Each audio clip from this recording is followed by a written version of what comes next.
నమస్తే, welcome to Andhraprabha. నేను మీ journalist Vasant. ఈరోజు మనతో పాటు ఇంటర్వ్యూలో పార్టిసిపేట్ చేయడానికి రాష్ట్రంలో జరుగుతున్న అన్ని రాజకీయ పరిణామాల మీద ఒక అవగాహన ఉన్న వ్యక్తి. ఆయనే హైదరాబాద్ పార్లమెంట్ కంటెస్టెడ్ ఎంపీ గడ్డం శ్రీనివాస్ యాదవ్. మనతో ఉన్నారు, మాట్లాడదాం. అన్న నమస్తే. నమస్తే అన్న, ఎట్లున్నారే? చాలా బాగున్నాం. సూపర్ అన్న. సూపర్. హైదరాబాద్ లో మీరు గత పార్లమెంట్ ఎన్నికల్లో పోటీ చేశారు మీరు. అవును. దాంతో అంటే చాలా మంది నేతలు పోటీ చేస్తారు, ప్రజలకు హామీలు ఇస్తారు, పక్కకు పోతారు ఓడిపోయిన తర్వాత. అవును. మీరు కూడా ఓడిపోయారు, మీరు కూడా పక్కకి వెళ్ళిపోయారా? ఇప్పుడు నేను ఇవాళ నీ స్టూడియోలో రాను కదా. నేను ప్రజలతోనే ఉంటాం. మేము ప్రజలు మాకు రాజకీయంగా ముందుకు తీసుకొచ్చిన వాళ్ళు. ఓకే. ప్రజలు తీసుకొచ్చిన వాళ్ళు ఎప్పుడూ కనుమరుగు గారు. కానీ కొద్దిమంది నాయకులు ఎట్లా తయారవుతారంటే, వాళ్ళు ఏదో రికమెండేషన్స్ తోనో లేకపోతే వాళ్ళ అధిష్టానంతోనో వస్తారు రాజకీయాలకు. అది వాళ్ళు అక్కడ వాళ్ళకు వెసులుబాటు కాలేదు, వాళ్ళకి వర్కౌట్ కాకపోతే మళ్ళా కనుమరుగవుతారు, అజ్ఞాతంలోకి పోతారు, లేదా వాళ్ళ ఉన్న వ్యాపారాలు చేసుకుంటారు. దీనివల్ల ఏమవుతుంది అని అంటే, అటు ఏ పార్టీలోనైనా ఇలాంటి వ్యక్తుల వల్ల రాత్రింబగళ్ళు కష్టపడే వాళ్లకు అన్యాయం జరుగుతుంది. రాజకీయాలు అని అంటే పార్ట్ టైం జాబ్ కాదండి. రాజకీయాలు అంటే చాలా మనము ఒక మైలురాయి దాటాలి అని అంటే ఎంతో కష్టం ఉంటుంది. అట్లాంటి 100 మైలురాయిలు దాటినా ఇంకా తక్కువనే ఉంటుంది. రైట్. ఎందుకు అంటే, ఇవాళ ఉదాహరణకు మీరు ఈ మాట అడిగిరు కాబట్టి నేను చెప్తున్నా. నేనైతే ఇవాళకి ప్రజల మధ్యలోనే ఉన్నా. ఓడిపోయినా, నాకు ఎన్ని ఓట్లు వచ్చినాయి ఇవన్నీ కాకుండా ప్రజల మధ్యలోనే ఉన్నా. ఎందుకంటే రాజకీయాలంటే ఓటమి గెలుపు అనేది సర్వసాధారణమైన విషయం. అయితే ఇవాళ నాతో పోటీ చేసింది ఎవరు? మాధవిలత. హైదరాబాద్ పార్లమెంట్ తనకు కూడా పోటీ చేసింది. బరిలో ఉండే నేను, అసదుద్దీన్ ఓవైసీ, మాధవిలత ఉంటుంది. ఇవాళ మాధవిలత ఎక్కడ ఉందండి? ఆమె ఎక్కడ? ఆమె చిరునామా ఎక్కడ? కలుస్తారా ఎప్పుడన్నా గ్రౌండ్ లో? ఇప్పుడు అసదుద్దీన్ ఓవైసీ మీకు ఆల్రెడీ ఎంపీగా గెలిచినాడు అక్కడ.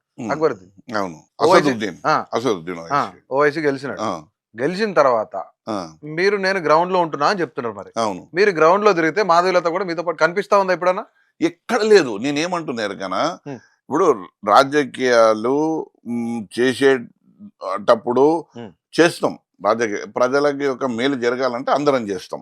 ప్రజలకు అన్యాయం జరిగినప్పుడు, అది ఒక సంఘటన జరిగినప్పుడు, ఒక తీవ్రమైన సంఘటన జరిగి ప్రజలందరూ ముక్త కంఠంతో వ్యతిరేకించేటప్పుడు కూడా ఆ అంశాన్ని చూసుకుంటూ ఇంట్లో ఉండడం ఎంత దుర్మార్గం. అది రాజకీయ రంగంలో ఉన్న వ్యక్తులు, అది మాధవిలత. ఎట్లా నువ్వు ఎన్నో చెప్పినావు కదమ్మా. నువ్వు ఎట్లా అంటే, సాక్షాత్తు ఆ బ్రహ్మదేవుడే కిందికి నన్ను పంపించిండు అన్న సీనిస్తివి. హైందవ సమాజాన్ని సంఘటితం చేయడానికే దేవుడు నన్ను పంపిండంటివి.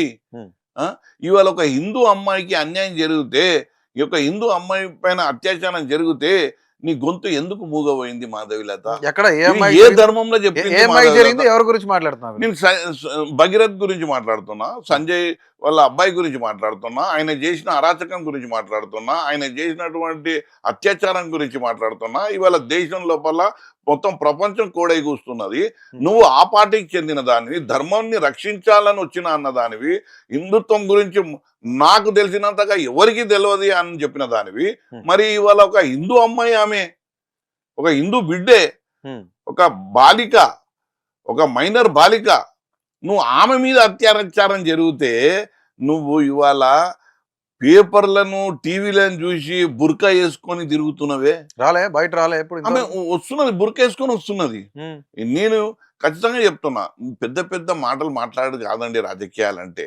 ఇవాళ బుక్కడ అన్నం లేనోనికి మనము కడుపు నింపడం వరకు నీ రాజకీయాలు ఉంటే చాలా గొప్ప పని చేసినట్టు. కానీ వీళ్ళు దేశాన్ని ఉద్ధరిస్తాం, ప్రపంచంలో ఒక పెను మార్పును తీసుకొస్తాం. హిందుత్వం అంటే ఎట్లా, అది మన హైందవ సమాజం అంటే మనకు మనమే స్టేక్ హోల్డర్లము. బీజేపీ పార్టీ ముందుంటది, మేము హైందవ సమాజాన్ని నమ్మవా?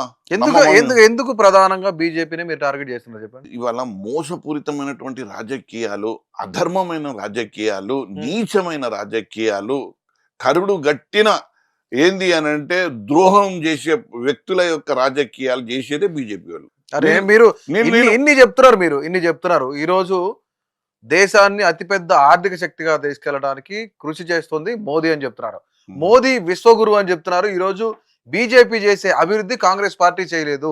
గత 60 ఏళ్లలో ఎప్పుడు కూడా కాంగ్రెస్ చేయలేంది ఈ రోజు బీజేపీ చేసి చూపిస్తుందని బీజేపీ నాయకులు చెప్తున్నారు కదా. మీరు వన్ సైడెడ్ గా ఎట్లా ఆరోపణ చేస్తారు అసలు? విన్నాక అది కాదు వసంత్, నేను ఒకటి చెప్తా. బీజేపీ నాయకులు మోడీని పొగడకపోతే రాహుల్ గాంధీని పొగుడుతారా అండి? మోడీ చేసిండని చెప్తారు కానీ మన ఇందిరాగాంధీ చేసిందని చెప్తారా? మేము ఆ విషయాన్ని నేను చెప్తున్నా. ఇప్పుడు చర్చ ఎట్లుండాలి అని అంటే విజనరీగా మన అభివృద్ధి దాని మీద చర్చ అంటే అభివృద్ధి దాని మీద చర్చ. ఇప్పుడు వీళ్ళు నేను ఒక్కటి చెప్తా, మోడీ విశ్వగురువా, మోడీ ఏం చేసిండు దేశానికి, ఇవాళ ప్రపంచం అంతా చూస్తున్నది. ఇవాళ మీకు ఏది కాక్రోచ్ ఒక పార్టీ వచ్చింది కదా, దానికి వాళ్ళు జవాబుదారీగా అయితే సరిపోతుంది.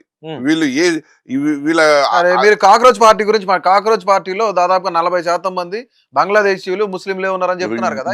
వీళ్ళు నీచమైన నికృష్టమైన వీళ్ళను అసలు ఎట్లా అంటే ఒక ఇంటలెక్చువల్స్ అంటే ఎంత అంటే ఒక ఉన్నతమైన సమాజం దేశాన్ని అభివృద్ధి చేయాలన్న ఆలోచనతోని ఉన్నతంగా ఆలోచించే వ్యక్తులు ఆ పార్టీలో జాయిన్ అయ్యి వాళ్ళు ఈ రకంగా వాళ్ళది ఇంతమంది 40 లక్షలు 70 లక్షలు కోటి మంది దాటిన తర్వాత వాళ్ళు ఇప్పుడు ఏం బ్రాండింగ్ చేస్తారు ఆ పార్టీకి? బంగ్లాదేశ్ అంటారు. వీళ్ళు ఇదే చెప్తారు. వీళ్ళు ఎట్లా అంటే వీళ్ళు ఏమైపోయినారంటే ఇప్పుడు సర్టిఫికేట్లు రాస్తారు చూడండి, వీళ్ళు ఆ పొజిషన్ లో కూర్చున్నారు. వీళ్ళు ఏంటి అని అంటే వీళ్ళే ఆడ మీద బ్రహ్మదేవుడు రాతలు రాస్తాడు అంటారు కదా, వీళ్ళు ఏం చేస్తారంటే వీళ్ళు రాస్తారు నువ్వు హిందువా, వీళ్ళకి నచ్చితే హిందూ, లేకపోతే వీళ్ళు ఏదైనా వాడిని ముస్లిం అంటారు, క్రిస్టియన్ అంటారు, లేకపోతే దుర్మార్గుడు అంటారు, ఏమని అంటారు. అసలు మతాన్ని నీకు ఎవడిచ్చిన అధికారము? నువ్వెవరు? ఇవాళ ఇంతమంది ఆ పార్టీలో జాయిన్ అవుతుంటే నువ్వు బంగ్లాదేశ్ అని ముడిగడుతున్నావు. ఎంత నీచమైన పని! నువ్వు సమాజం మార్పు తీసుకొచ్చే వ్యక్తులను కించపడుతున్నావు నువ్వు. నీకు ఈరోజు మీరు అంటే కాక్రోచ్ జనతా పార్టీ సపోర్ట్ చేస్తున్నారా? మీరు చేస్తున్నారా? 100% చేస్తాం అన్నా. ఈ రోజు అందులో టెర్రరిస్టులు ఉన్నారో ఉగ్రవాదులు ఉన్నారో అని చెప్పి బీజేపీ అంటుంది, కేంద్ర ప్రభుత్వం అంటుంది. బీజేపీ సిద్ధాంతాలు, వాజ్పేయి సిద్ధాంతాలు మంటగరిచినాయి.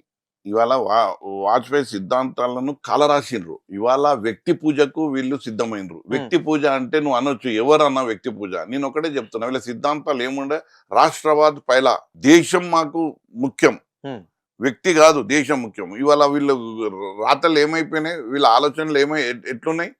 దేశం కొరకు మోదీ, మోదీ కొరకు మనమందరం. వసంత్ నేను అడుగుతున్నా, మోదీ 1000 ఏళ్ళు బతకాడు, ఎవరైనా ఒక రోజు పోయేదే. మోదీ చచ్చిపోయినాక హిందుత్వం మునిగిపోతుందా? వ్యక్తి మీద ఆధారం పెట్టారు కదా. మోదీ గురించి మనం, ఆయన దేశం గురించి కొట్లాడతాడంట, ఆయన గురించి మనమందరం అంట. ఆయన లేనప్పుడు ఏమైతుంది ఈ దేశం? ఆయన రేపు ఈ భూమి మీద లేనప్పుడు ఏమైతుంది? అంతే.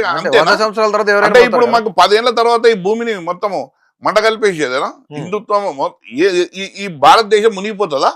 ఏం మాట్లాడతారు వీళ్ళు? ఒక్క మోదీ దేశం గురించి పోరాడుతుండ అండి, దేశం గురించి ఆలోచిస్తుండా? భారతదేశం ఒక గొప్పతనం ఇవాళ అంబేద్కర్ గారు ఇచ్చినటువంటి రాజ్యాంగం మీద ఎంత గౌరవం ఉందండి ప్రజలకు. ఒక పోలీస్ అధికారి రేపటి నుంచి హెల్మెట్ పెట్టుకో అంటే ఒక 24 hours లో హెల్మెట్ పెట్టుకొని వెహికల్ నడిపిస్తారు. ఇక్కడ నో ఎంట్రీ ఉందని ఒక అధికారి, ఒక చిన్న కానిస్టేబుల్ చెప్తే మళ్ళీ ఆ రోడ్డు మీదకి వెళ్ళరు.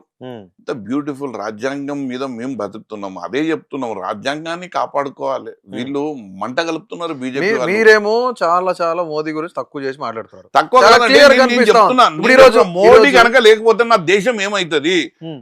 దేశం గురించి మోదీ అంట అంటే దేశం గురించి మోదీ గురించి మనమందరం. మోదీ లేనప్పుడు ఏమైతే ఈ దేశం? ఇది ఎవరు చెప్పిండ్రు? వాజ్పేయి చెప్పిండా? వాజ్పేయి ఇరాల గాని, అద్వానీ ఇరాల గాని ఇది ఉందా? లే. మరి ఇప్పుడు ఎందుకు వచ్చింది?